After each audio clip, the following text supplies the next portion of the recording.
Hello! Today I have got a review for a short story collection by an author I absolutely adore, that's Roger Zelazny, and the book in question is The Doors of His Face, the Lamps of His Mouth. So the title is actually a short story in the collection. I think it's the first short story in the collection.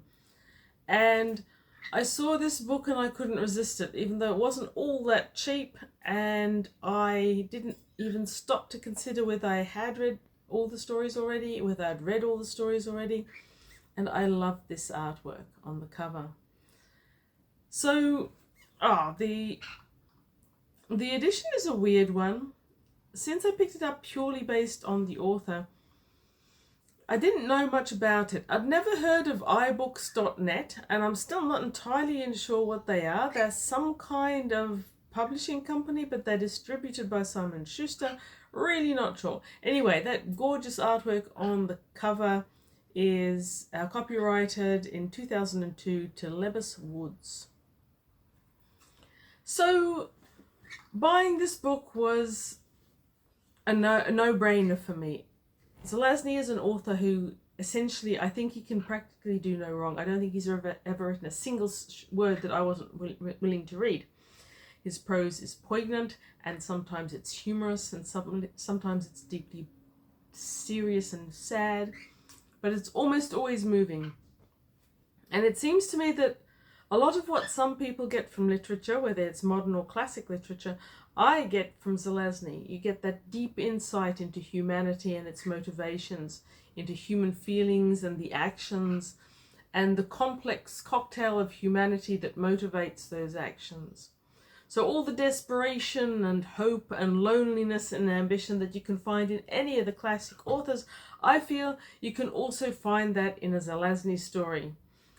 Added to that, Zelazny loved mythologies, he loved symbology. He actually studied psychology and sociology at university at some stage, and he enjoyed retelling elements from mythologies and stories in unique ways. So add all that, the beautiful prose, the fascinating backgrounds, and I would say some of the most startlingly speculative writing out there. His stories and his novels often have edges that you'd never seen before when they were first published, and some of them you still haven't seen them since. Zelazny is a winner for me every time. So reading this particular short story collection felt, let's be honest, like a bit of a cheat. So my goal in 2025 is to read more short story collections, more short stories in general, because it seems to me that you can't really get a good handle on many of the authors who are the classic founders of SFF without reading the short stories, because so much of that early writing revolved around magazines and collections. So 2025, I was going to read a short story collection on a regular basis, expand my repertoire. There's no way that this is an expansion of my repertoire. It's just revisiting a wonderfully familiar, fun, comfortable experience. This is comfort reading at its best. Anyhow, so once again, when reviewing a short story collection, I am confronted by the fact that you could actually do a whole review on a short story if it's a good short story, like many of these, like all of these are, and you sort of have to skim through them and you can't mention them in depth, but here goes. Number one is the titular, The Doors of His Face and the Lamps of His Mouth. This was a novelette which was first published in the March 1965 edition of the Magazine of Fantasy and Science Fiction. It won the 1966 Nebula Award for Best Novelette. It was nominated for the 1966 Hugo Award for Best Short Fiction. It's also in A Rose for Ecclesiastes, which I read just last year and reviewed, so I probably shouldn't spend too much time on this one, but essentially it takes place on a future Venus, and Zelazny's Venus that he envisages is very much like a pre-human Earth. It's breathable, it's got water-filled oceans full of fascinating native fauna and flora, and one of the fauna is the fictional ichthyform Leviosaurus leviathanus, a 300-foot-long denizen of the Venusian oceans, commonly called Icky, because you would. No one has ever caught one, though numerous attempts have gone out there with a huge amount of technology, and these ships that are described, they sound a bit like ships that you land planes on in the middle of the ocean. Whatchamacallums? Someone tell me below what you call them. I've forgotten. Anyway, it's a great story. Our main protagonist has been hired as a baitman, even though he's a very, very experienced fisher himself. And we find out that the corporate businesswoman who's bankrolling the expedition and he have a backstory. It's a marvelous, magnificent adventure yarn, especially for everyone who likes marine type stories.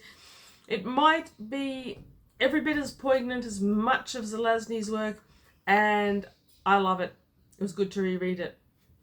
Story number 2 is The Keys to December. This was first published in 1966. It's a fascinating story of a future in which it is quite normal for prospective parents to indenture their unborn child to a corporation so that it will have a future with that corporation. Now that's a really startling and quite terrifying thought right there. But that's just the background to the fact that the corporation to which our protagonist is indentured wants him and others like him to be genetically modified in the womb to come into the world adapted for an ice planet. Except by the time they are born and ready to go on a mission, the ice planet has, I think it's gone supernova. It's destroyed. There's nowhere to go.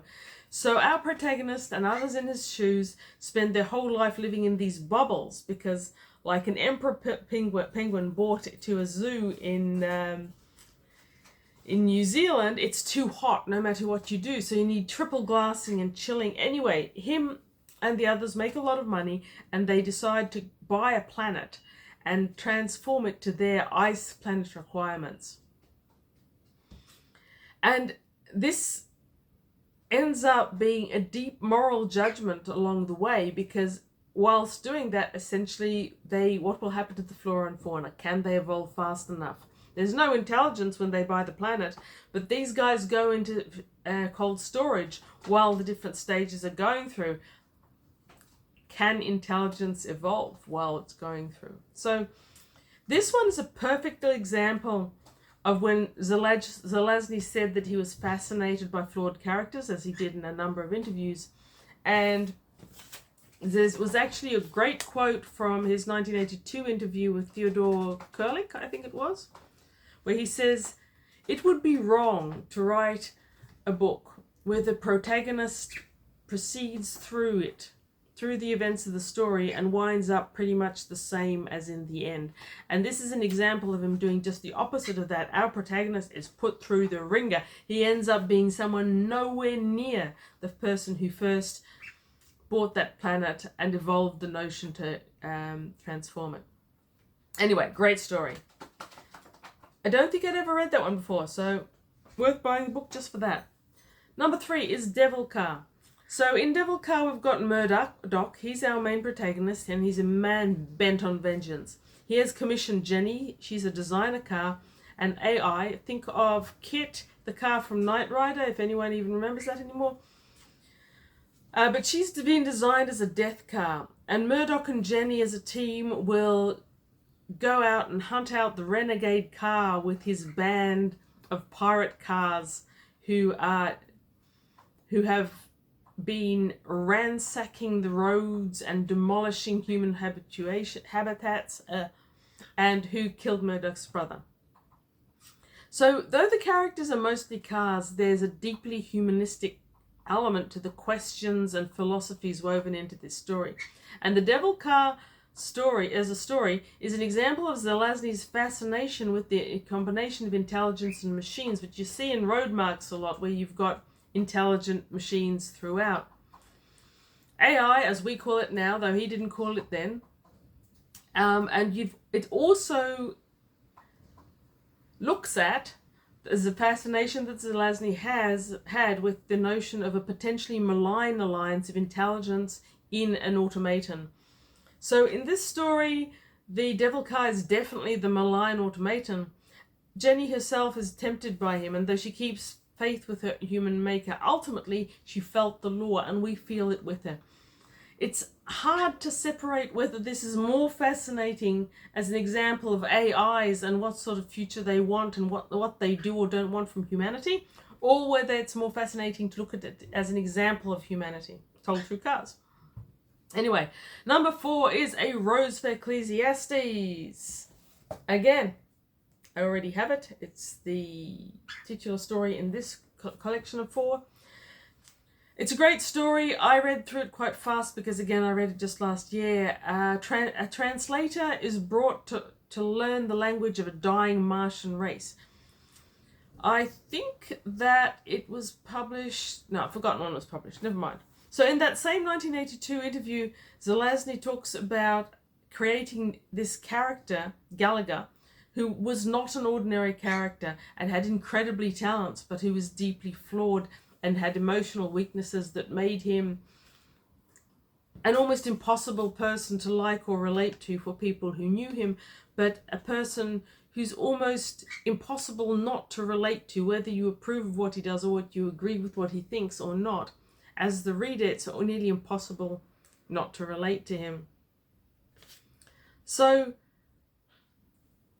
the emotional weaknesses that are portrayed for Gallagher makes this almost more of a character study than a science fiction story of a dying race, though it is a science fiction story of a dying race, dying Mars.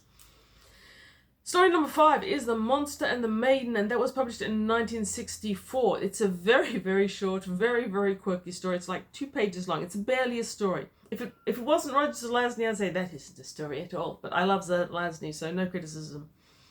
In it, like he has done on a number of other occasions, he takes a fairy story, The Monster and the Maiden, think The Dragon and the George type thing, and he tweaks it so that you're looking at it from a different angle. It's a lot of fun. A short amount of fun. Number 6 is called Collector's Fever, and this is just hilarious. It is a really funny story, and I know many of us aren't delighted by the notion of science fiction as humor, but Collector's Fever is marvelous. It involves an alien intelligent stone who's having a conversation with a human who wants to collect him, and it ends in the most excellent deeble. And if you don't know what a deeble is, do not Google it. Read this short story instead. I doubt if anyone will be disappointed by this. Story number 7, This Mortal Mountain. That one was published in 1976, Galaxy. It is about a few different things. I've been watching a lot of videos about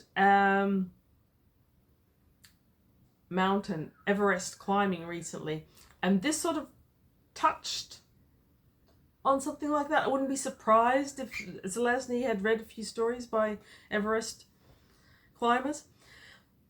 So it talks about the intoxicating part of it, the human experience of the mountain climbing and how it relates to our protagonist, who is a galactic superstar of mountain climbing. He has been hijacked and persuaded to look at the most immense mountain imaginable, by me at least. Possibly the most immense mountain in the galaxy, in the habitated, settled galaxy. After having seen it, he's hooked. He assembles a team to climb. The really beautiful thing about this story is the climb as seen through his eyes, the experience of man against mountain, the visual spectacular of clouds and trees and the air as it tastes different and gets thin. This felt very much like Zelazny had been reading Japanese fiction when he wrote it. So the relationship between the man and the mountain and the beauty of it are quite intoxicating in their writing, and then it evolves into the actual climb and the ending, which is unexpected. Totally unexpected. And it would do no one any favors to spoiler it. So I think in this one, the reader gets the full contemplative force of a beautiful story about humanity and how it really reaches towards certain experience. In this case, climbing a huge off mountain, alien mountain, and the ending has got this weird mythological symbology to it that you need to read to understand. Story number 8 is The Moment of the Storm. This was 1966. and is set on an alien planet settled by people. So the planet is called Tierra del Cygnus, Land of the Swan. And Zelazny starts off hooking you with the most interesting of characters. This guy has traveled the stars in cold sleep, so he's both 130 years old and 35 years old, but he's entirely out of phase with anyone that he knows. And Zelazny does this kind of social isolation exploration so well in this. So, page 252. I actually would like to read a little bit from this, because while it is deeply contemplative overall, you've got the place in which he describes the world. So he says, how to describe the world, like quick. Well, roughly Earth size, actually a bit smaller and more watery. As for the main landmass, first hold a mirror up to South America to get the big bump from the right side over to the left. Much like me trying to record a video right to left. It's a failing of mine. Anyway, then rotate that 90 degrees in a counterclockwise direction and push it up into the northern hemisphere. Got that? Good. Now grab it by the tail and pull. Stretch it another 600 or 700 miles, slimming down in the middle as you do, and let the last 500 or 600 fall across the equator. There you have Cygnus. And there you have an example of Zelazny's writing. I can't even explain why I find it so intoxicating. Anyway, on Cygnus, our protagonist has to deal with the tragic story of the floods that overtake the world and the settlers there. And as a Queenslander who is not unfamiliar with record-breaking floods, even this year, this was a great story. I really enjoyed it. The main character, again, flawed and isolated. Vintage Zelazny. Brilliant. Okay, number 9 is the Great Slow Kings. And the hypothesis here is a very slow race with only 2 remaining individuals, both of whom insist they're the king, and their servant robot who tends them. There used to be more, but they disabled them because it was too difficult or something. In the time that it takes these two to discuss a subject, species can rise to civilization, blow themselves apart, and fall into non-existence. It is farcical, it is funny, but it has got a couple of insightful ideas about how alien a real alien might be, especially if their time sense was so different from ours. Good little story. Number 10 is a museum piece, and that was published in 1963, which I think is only a year after Zelazny started publishing short stories. I think he began in 1962, and in that first year he published dozens. He was just so prolific.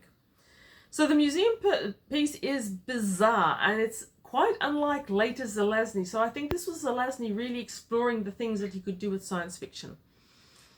I had read it before, it was good to reread it again, and now I own it. Hooray for owning the stories you love.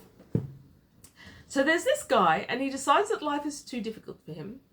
So he takes a calisthenics course with the last of his credit, then he sneaks into a museum and continues his life pretending to be a piece of sculpture in the museum. The dying gladiator, the defeated gladiator, something like that.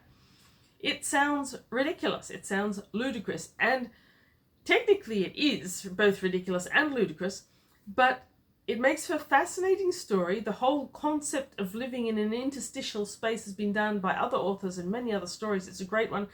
Only it turns out this isn't as interstitial as he thinks. He sees another person start to do it, and then he finds out just how common it is. Great story, fascinating, I do recommend. Story number 11 is Divine Madness. This is a wonderful and desperate little story. It's a exploration of a man who has these states of fugue during which he lives backward. And I think I had a little bit I wanted to read from that one as well. Yes. He'd already had the seizure. The dilantin wasn't helping. This was a post-traumatic locomotor hallucination elicited by anxiety, precipitated by the attack. But he did not believe it, could not believe it, not after 20 minutes had gone by in the other direction, not after he had placed the book upon the reading stand, stood, walked backward across the room to his closet, hung up his robe, redressed himself in the same shirts and slacks he had worn all day, backed over to the bar and regurgitated a martini, sip by cooling sip, until the glass was filled to the brim and not a drop spilled. This is not an uncommon concept, someone living backward.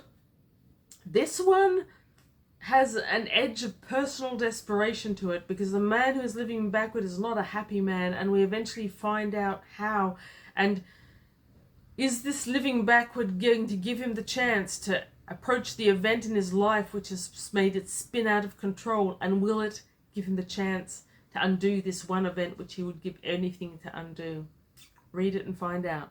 Story number 12 is Corrida. This is an exceptionally odd story. I think there's an element of gladiatoring, but I'm not really sure, and the story doesn't help, and Zelazny isn't really giving you any hints as to what you're reading.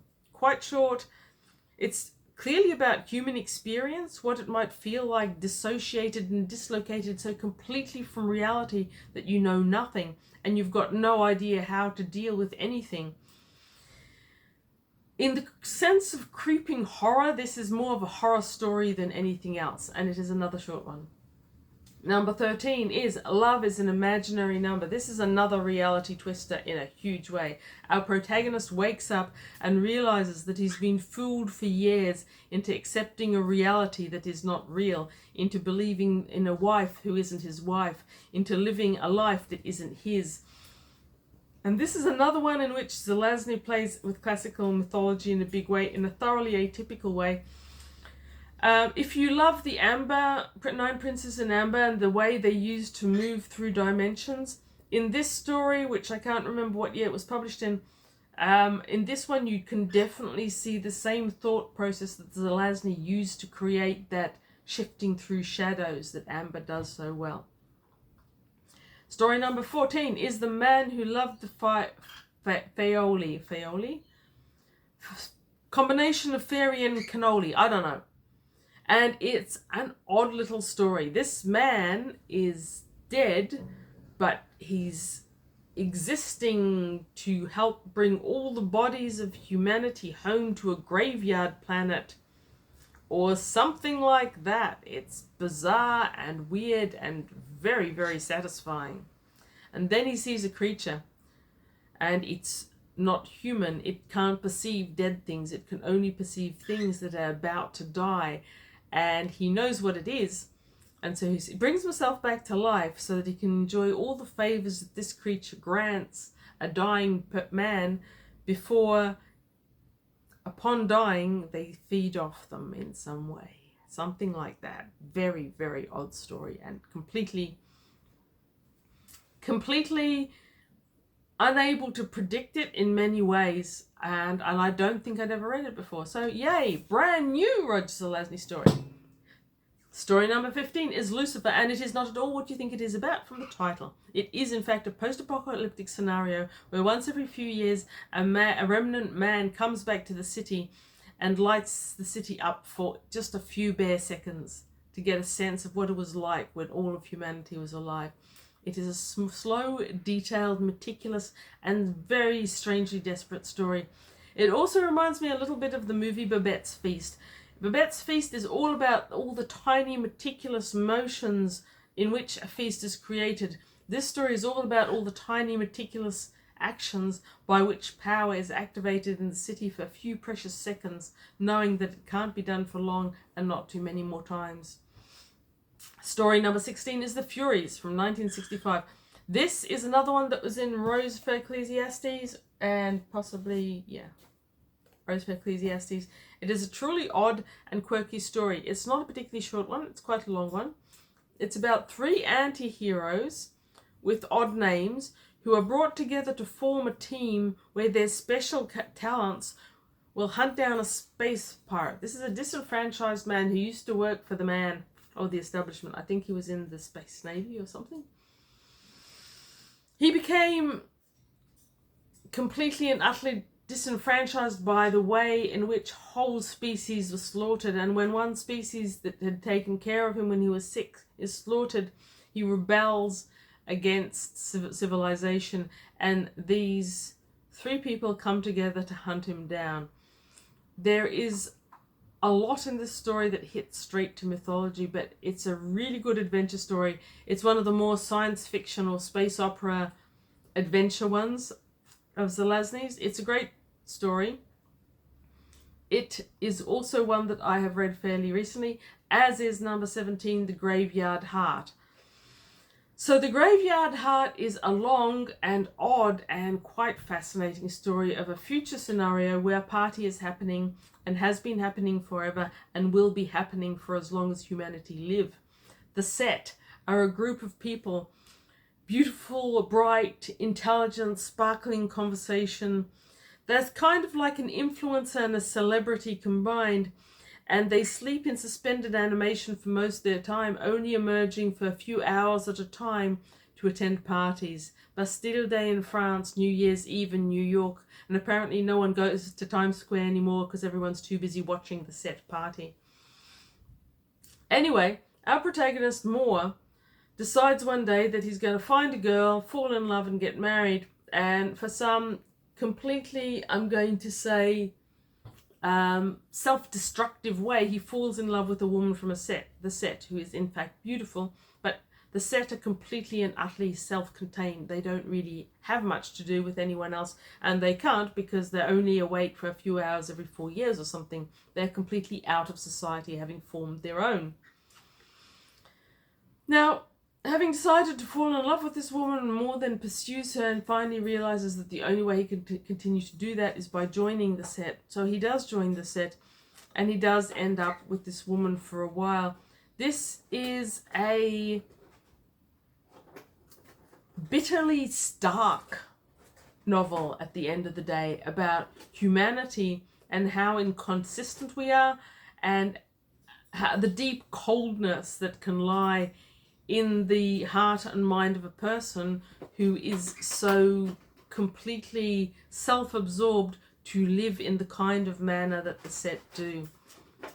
And Zelazny, being who he is, I suspect that the points he was making weren't designed to be entirely about this mythic set in this mythic future in which floating platforms host these amazing parties with eyes circling them to record the party.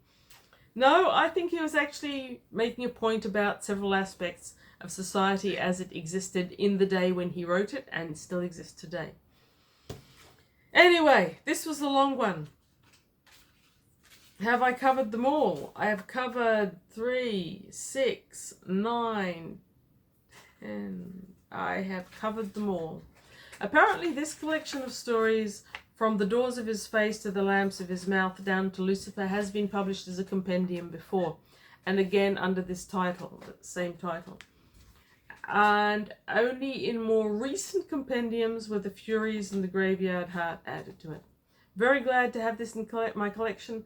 Beautiful artwork, completely compatible with the feeling and style of the stories. And thank you for watching. Read good books.